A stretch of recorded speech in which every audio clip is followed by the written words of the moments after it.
Okay, good afternoon, everybody.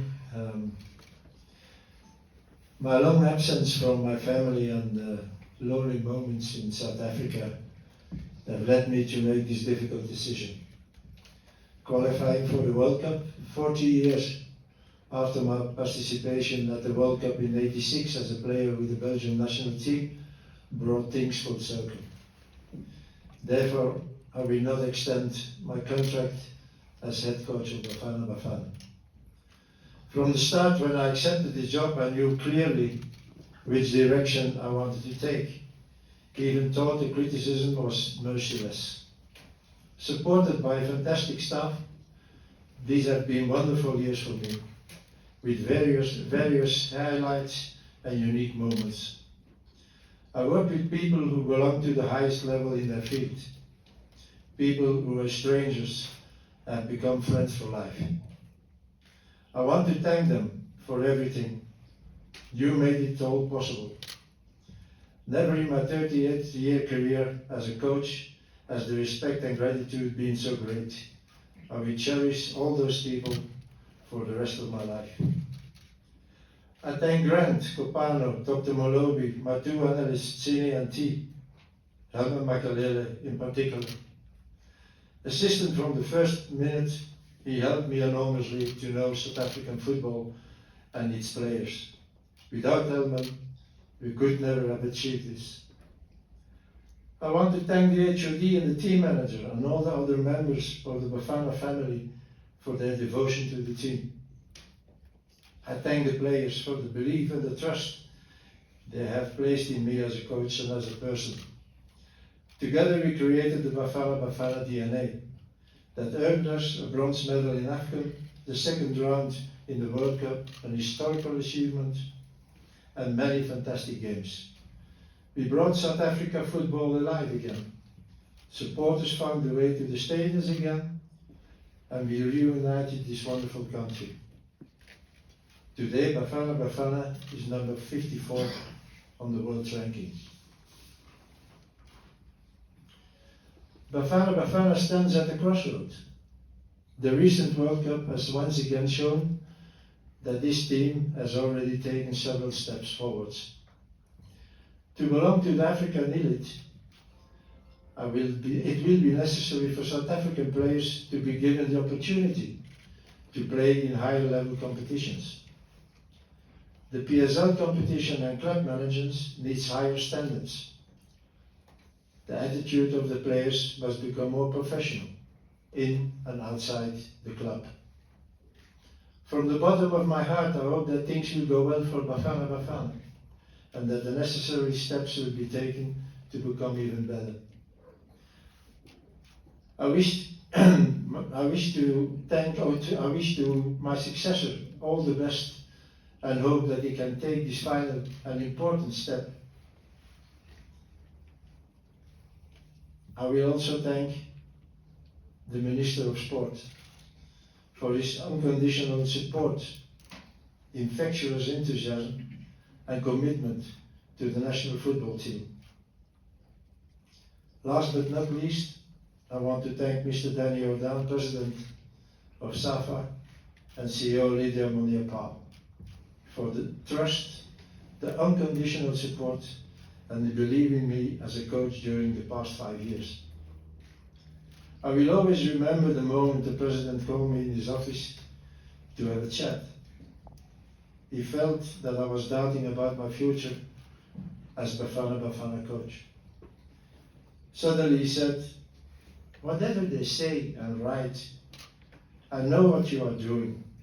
Go on with it. Go on with what you are doing. You have my full support." It was the start of a fantastic journey.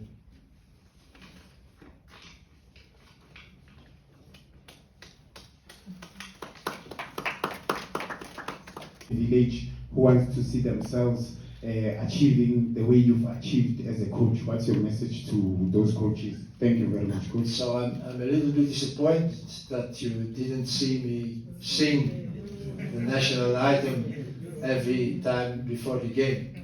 I have to be honest, I tried to learn the first part of it, but that was impossible for me. So I just know this last part when the South Afrikaans is there and the English lyrics are there. So I did my best. I tried also to have the first part, but I need some more years, I think, before I can do that. And secondly, I think it's very important for a coach to know, to have, first of all, confidence in himself. Secondly, to have a plan. If you start your job and saying, okay, we will see, don't start your job. It will never be a good job. And as I said in my speech, I knew from the beginning what was the plan. And third, don't change. Yes, you change when you think for yourself that there were some things that could be better. But don't listen, excuse me, to you press people, or social media, or all those nice things. If you do that, you kill yourself. You kill yourself. And I know for a young coach, sometimes I was also a beginner, it's not easy to resist to all that influence you get. But you have to be strong. And you have to do your plan. And if the plan is not succeeded, you go for the mirror and you can say, I did it my way. I didn't have to listen to this one, or that one, or another one. I thought to do it differently, but I listened to him. And now they fire me because the results are not good. This is the baddest feeling you can have as a coach. So that was for me again, if I can give an advice to young coaches, make your plan, have confidence in yourself, and resist to all the influences there are. Don't change it because one or another press guy say that you have to put other players, or the tactic was not good, or blah, blah, blah, blah, blah, blah. Coach, Timber Shabalala Joseph from Sports. I'm here, Coach. Oh, there. Yes. Yes. Coach, how much of your, previous employers' experience helped you to get through in terms of Africa and how things are done? I mean, you came to South Africa, not new to the continent. How much of that helped you through to see yourself through this whole tenure that you stayed with us? And what is it that you're taking back if you were to write a book today that you would say this would definitely be my first chapter? First of all, I think experience is very important when you have a job like this. You know, way of speaking, you know it all. And you know when there is a problem, when there is a serious problem, or it's something that you can get away. So that is very important that you have that experience. Secondly, for me it was also important to have worked already in Africa. The famous African culture was a big problem for me in the first months in Cameroon. I was green of frustration after 2 months. Till the moment I tried also to understand those people, those African people. And secondly, also to know that you can't change everything. So this experience I took with here to this country. And honestly, I thought also in the beginning, South Africa, this is not Africa. And when you walk on the street here, this is not Africa. I'm sure you know Cameroon. This is totally different thing. So you have the feeling you come here and say, this is not Africa, till you start working. But with the experience I have, I never had real problems. And also the fact that everyone who worked with me felt what the plan was. I had a plan, and I did it till the last moment of my contract. And what was the second question? Your takeaway, if you were to write. Oh, yeah. You know what I take away? Is that in South Africa there are only wonderful people.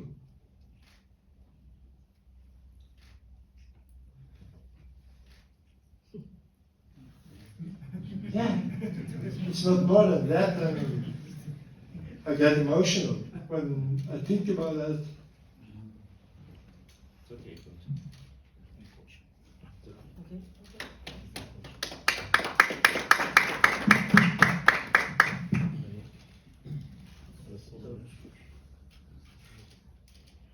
Coach Lorenz from Udesi Times.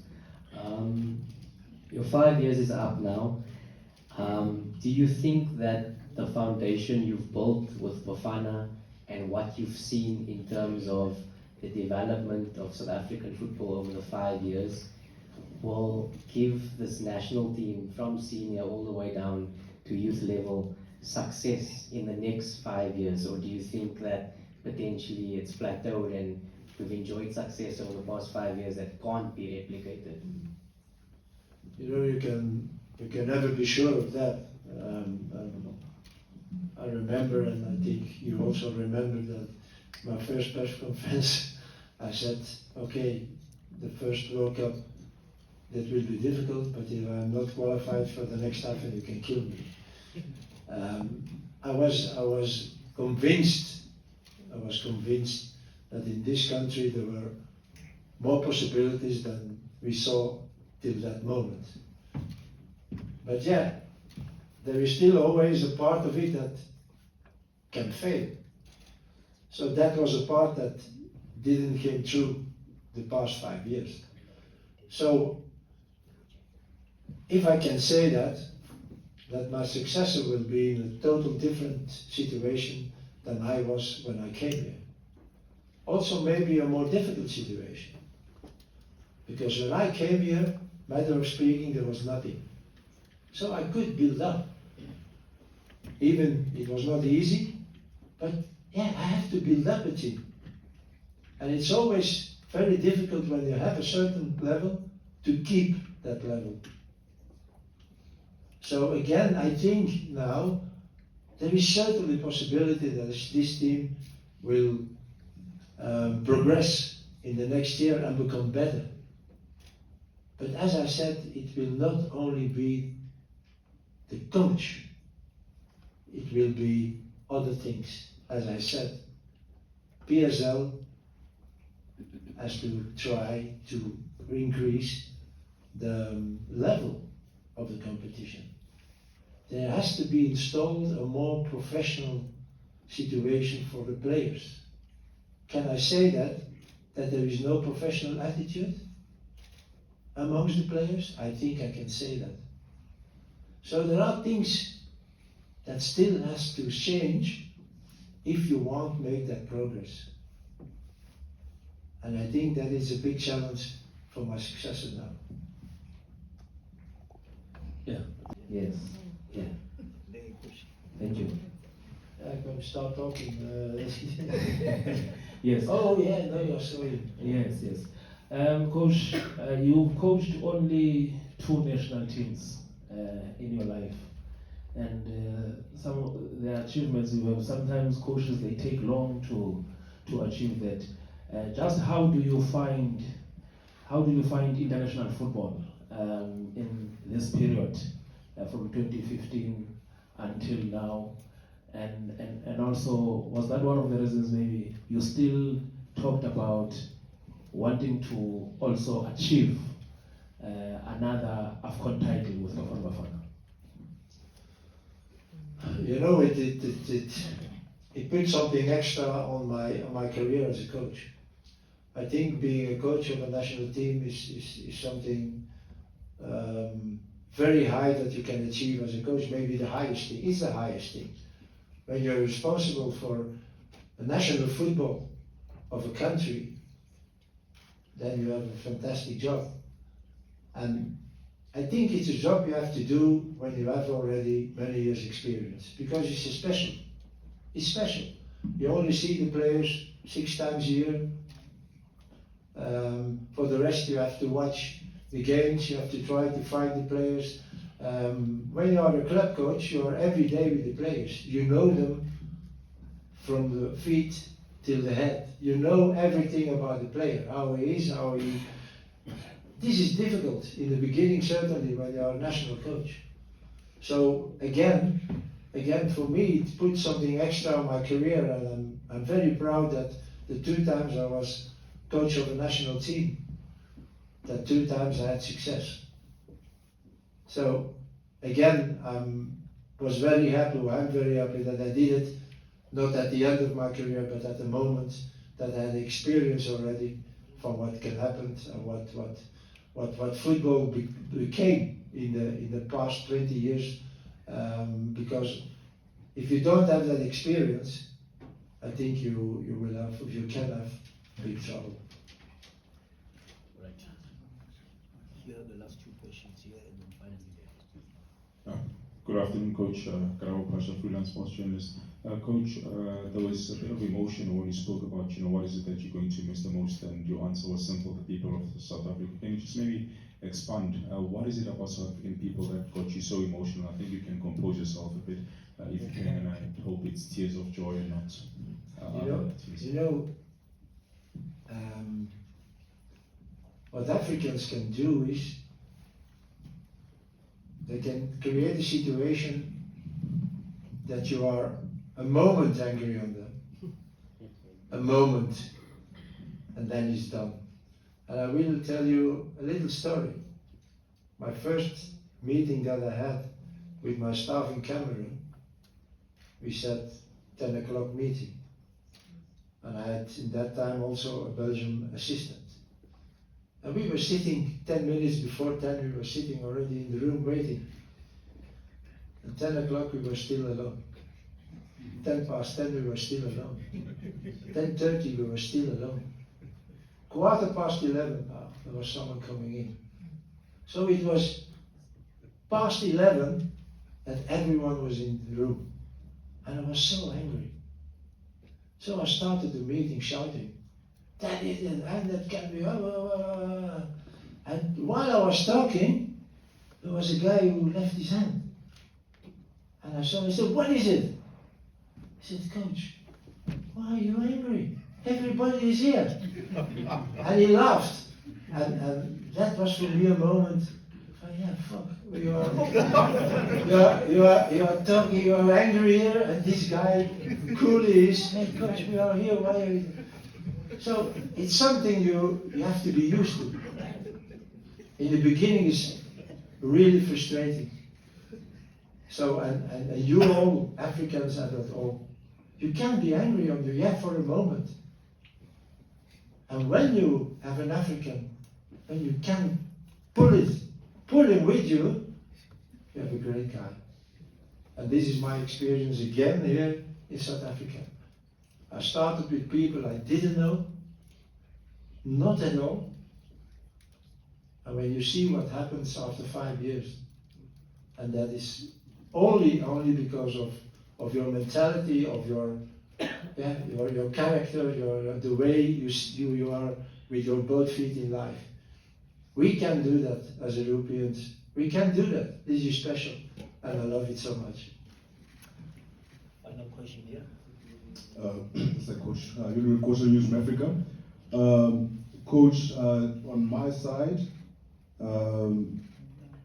let me start, Coach, with this question, then I'll go to the next question to Mr. President.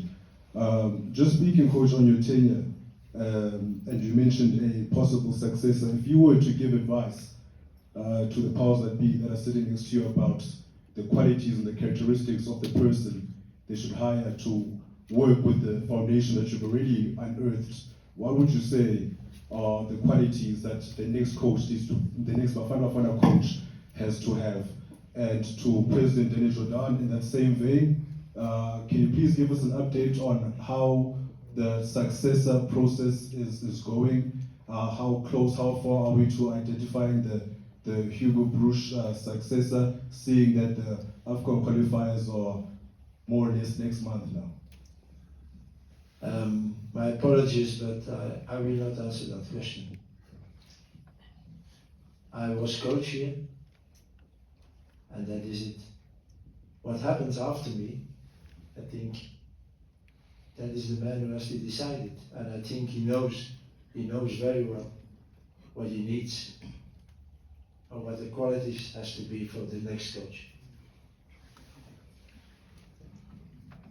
Well, next week Saturday, we're having an NEC meeting, and that is where the decision will be taken, at the next Saturday.